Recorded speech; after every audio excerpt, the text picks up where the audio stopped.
Deputies just stopped more than 5 kilos of cocaine from hitting the streets. They say when the suspect got out of the car, he had on a waistband like this under his shirt, and it was stuffed with bags of coke. That's not all. The canine also went for the trunk, and inside was a suitcase full of powdered laundry detergent to mask the smell of even more bags of cocaine.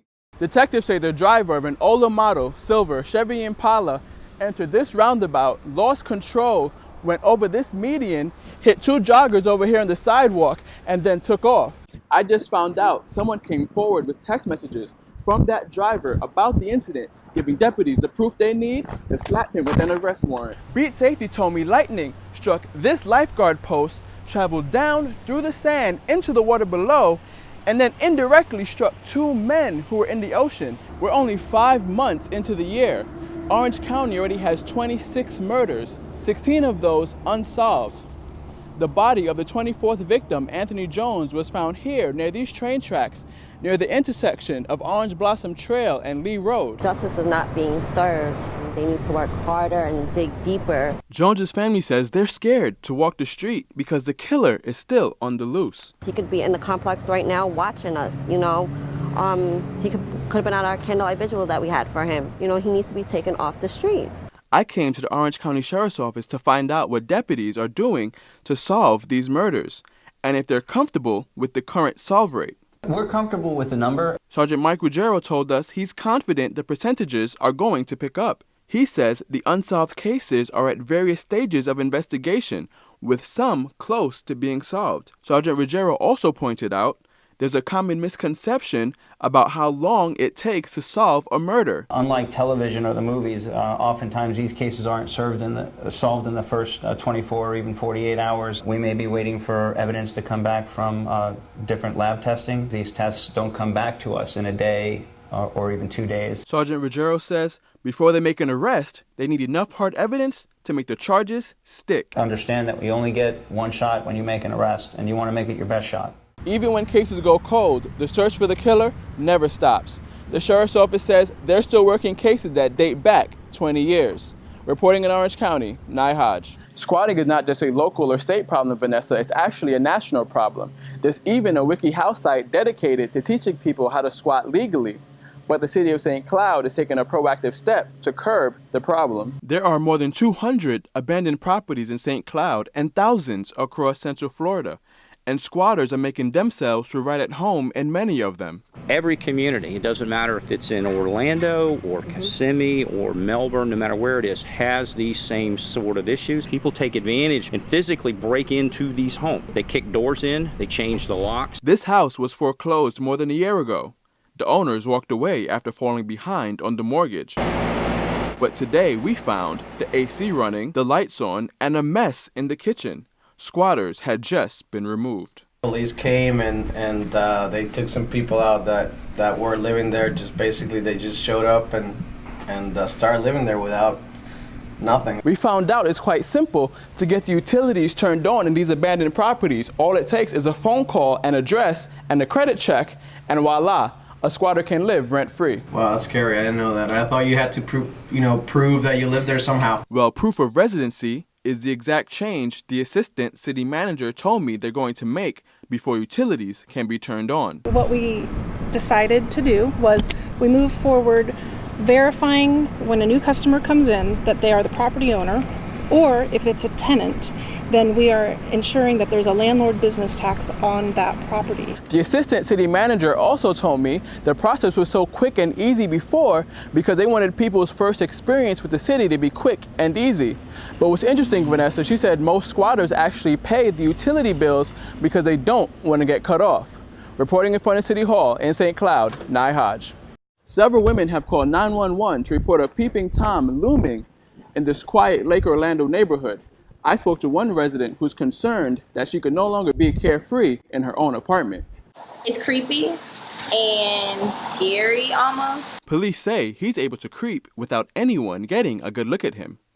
I came to find out how. I found each apartment has its own private entrance, and right next to the front door is the bedroom window, and you can see straight through to the bathroom. It is a little weird knowing that someone could be looking through my window while I'm changing. Some of the women told 911 the peeping Tom was touching himself sexually while glaring through their window. It's disgusting.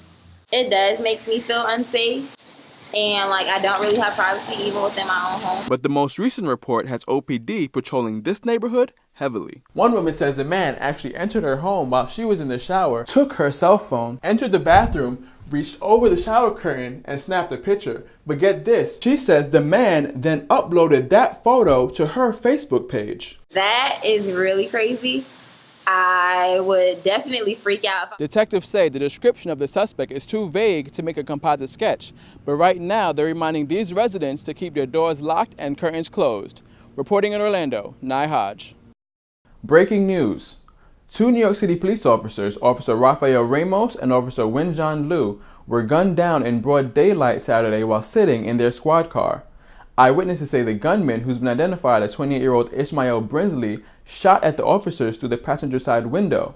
The mayor of New York, Bill de Blasio, says the officers never even had the chance to reach for their guns. He says they may have never even seen it coming. Police say Brinsley then ran to a nearby subway station where he turned the gun on himself. Brinsley allegedly posted this anti-police message to Instagram before the attack, and an hour later, this message was posted, leading investigators to believe that these were revenge killings for Eric Garner and Mike Brown. Both families denounced the attack and are calling for peace, making headlines overseas. The dramatic end to a 16-hour hostage situation at a Lindt chocolate cafe in Australia. This footage aired live around the world as Sydney police stormed the cafe to rescue a dozen hostages after they heard gunshots coming from inside. In all, 17 people were held captive. 5 managed to escape before police went in. The man behind it all, Mahan Haran Monis, an extremist who detectives say had no ties to ISIS, the Taliban, or any other known terrorist organization. 2 hostages were killed. Monis was killed by police. Crime and punishment. A mother from Oregon is in jail today, accused of throwing her 6-year-old autistic son off a bridge. Detectives say 34-year-old Julian McCabe called 911 Monday to tell them she had just thrown her son London off the Yakina Bay Bridge, a drop of more than 100 feet. Investigators say even if London survived that drop, he wouldn't have lasted more than 20 minutes in the bitter cold water. It took a rescue team almost 4 hours to find his body. McCabe has been charged with aggravated murder and manslaughter. This week in politics. Concern over another government shutdown has come to an end. The Senate passed a $1.1 trillion spending plan. The new budget will fund the government through next September. However, the Department of Homeland Security will only be funded till the end of February. Ain't that bizarre? There's a small coastal town in Washington state where the ocean is washing away the land, taking homes and buildings with it. The name Washaway Beach says it all. Watch as this home slipped into the Pacific Ocean. The homeowner says when he bought the home, it was miles away from the beach. But every year, the ocean erodes 100 feet of land, claiming more than 100 homes and buildings, even part of a forest, since the 1920s. Viral this week, a dog born with 2 deformed front legs is getting the chance to be a normal dog for the first time, all thanks to a 3D printer. This is Derby. He was adopted from peaceandpaws.org, a website where people can rescue dogs from high-kill shelters. His new owner got him a cart to help with getting around, but he still couldn't run and play with other dogs. That's when his owner and her colleagues decided to use a 3D printer to design prosthetics. And now, Derby can't stop running. Derby's story has reached more than 5 million views on YouTube in just 5 days. Good morning, Rutgers, and thank you for waking up with us. As you can see, I'm flying solo today. I'm Nayeri Hodge. Happy Valentine's Day, Rutgers. I'm your not-so-secret secret admirer. We've got a great show lined up for you guys, featuring interviews with Chisa Ibilu from the Rutgers Quidditch team and Anastasia Milliker from RUSA, who's here to talk to us about the town hall meeting with President Barchi. And we also have news, weather, and sports updates, as well as some upcoming events. So let's start the show. Initially unable to cope with the death of her twin sister, whom she had a special bond with, Parvani found herself heading down the same destructive path that led to her sister's death. Parvani stated that every time she looked in the mirror, she would see her sister staring back at her. Paravani says therapy, her poems, and the help of her grad teachers saved her life. Her book is now on sale, available in print and electronically.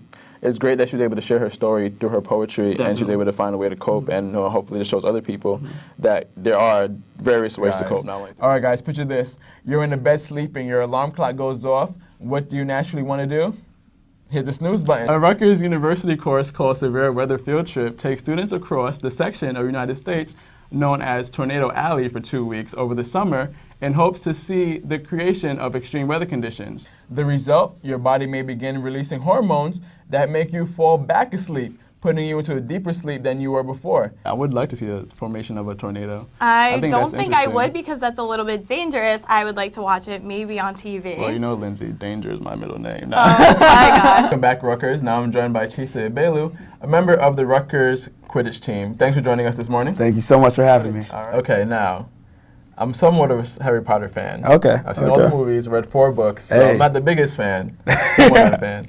And I know that in Harry Potter they use magic. True. Are you guys using magic to play this sport? You guys flying around on brooms here or something like that? We got the magic in our hearts, you know. How do you play with the broom? You go about, and after a while, you don't even realize it's there. So you're holding it with one hand? One hand. I guess you have the ball in the other hand, doing what you have to do, either scoring or throwing the ball. Makes things a little more difficult, but Okay. it definitely Welcome, Rutgers, and thank you for joining us on this episode of Sports Night. I am your host, Nayeri Hodge, and I am joined by our basketball analyst, Tariq Pierce, and later I'll be joined by TJ Furillo, our wrestling analyst. On this episode, we will have highlights of the men's basketball game against Seton Hall and the wrestling team's matchup with American U. Now, the men's basketball team had New Jersey bragging rights on the line this weekend going into the matchup against Seton Hall. Let's take a look at the highlights. After their biggest win, the men's basketball team came up short against Seton Hall. Why the big hangover after such a huge victory? Those 3-pointers are huge. But what does it say about the team's maturity that they could not capitalize on that big win and move up in the Big East standing? Tariq, as our analyst, looking ahead, the men's basketball team has the next couple of days off before they face Syracuse. They have an internal goal of winning 7 Big East games. Do you think it's possible?